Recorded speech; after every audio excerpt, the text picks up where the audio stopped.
சொல்லி அடித்து மகாராஜாவாக மீண்டும் வந்த விஜய் சேதுபதி. விஜய் சேதுபதி என்றாலே அனைவருக்கும் நினைவில் வருவது அவரது நடிப்புதான். நெப்போட்டிசம் தலை தூக்கியுள்ள தமிழ் சினிமாவில் விஜய் சேதுபதி எந்த ஒரு சினிமா பின்புலமும் இல்லாமல் முன்னணி நட்சத்திரமாக இருக்கிறார். சின்ன சின்ன துணை கதாபாத்திரத்தில் நடித்து பின்பு தென்மேற்கு பருவக்காற்று என்ற படத்தின் மூலம் அறிமுகமாகி கோடம்பாக்கத்தையே தன் பக்கம் திரும்பி பார்க்க வைத்தார் விஜய் சேதுபதி. பின்னர் பீட்சா, சூதுகவும் போன்ற படங்கள் இவருக்கென ஒரு மார்க்கெட்டை உருவாக்கியது.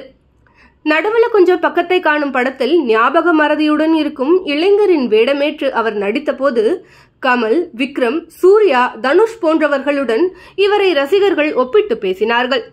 நானூ ரவுடிதான் படத்தில் நயன்தாராவுடன் நடித்த போது அவரை காட்டிலும் ஸ்கோர் செய்திருப்பார் விஜய் சேதுபதி.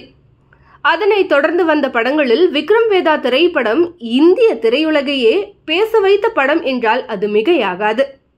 ஏனென்றால் அந்த படத்தில் மணிரத்னத்தின் சீடரான மாதவனுடன் நடித்த விஜய் சேதுபதி அவரையே ஓவர்டேக் செய்து நெகட்டிவ் கேரக்டரில் கலக்கி இருப்பார்.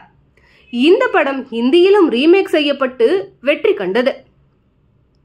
தொடர்ந்து சூப்பர் டீலக்ஸ் படத்தில் யாரும் ஏற்றிடாத வித்தியாசமான கதாபாத்திரத்தில் நடித்து எனக்கு கதையும் கதாபாத்திரமும் தான் முக்கியம் என்று நிரூபித்திருப்பார். இவரின் 96 திரைப்படம் முதியவர்களை கூட தங்களின் கடந்த கால காதலை மீண்டும் அசை போட வைத்தது.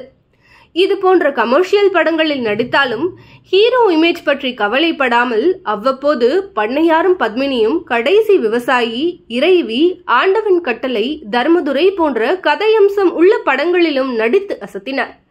இப்படி சரியான வெற்றி பாதையில் சென்று கொண்டிருந்த விஜய் சேதுபதியின் படங்கள் திடீரென தோல்விகளை தழுவ தொடங்கியது.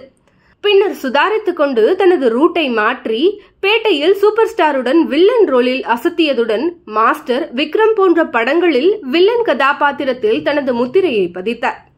இதனைத் தொடர்ந்து டோலிவுட், பாலிவுட்டிலும் பெரிய ஹீரோக்களுடன் வில்லனாக மோதினார். ஷாருக் கான் நடித்த ஜவான் படத்தில் மிரட்டியிருப்பார் விஜய் சேதுபதி. இதை ஷாருக்கே மேடையில் தெரிவித்தார். இன்றளவும் பேசப்படும் விக்ரம் படத்தின் வெற்றியில் விஜய் சேதுபதி ஏற்றிருந்த சந்தானம் கதாபாத்திரமும் ஒரு முக்கிய காரணம்தான். இப்படி ஒரு ரவுண்ட் அடித்துவிட்டு இப்போது விஜய் சேதுபதி நடித்துள்ள மகாராஜா திரைப்படம் சூப்பர் டூப்பர் ஹிட் ஆகியுள்ளது. ரிலீஸ் ஆனது முதல் ஹவுஸ்ஃபுல் காட்சிகளாக ஓடி பல கோடிகளை வசூலித்து வருகிறது. இந்த வெற்றியின் மூலம் என்னுடைய இடத்தை யாரும் பிடிக்க முடியாது என்று கோடம்பாக்கத்திற்கு உரக்க சொல்லி இருக்கிறார் மக்கள் நாயகன் விஜய் சேதுபதி.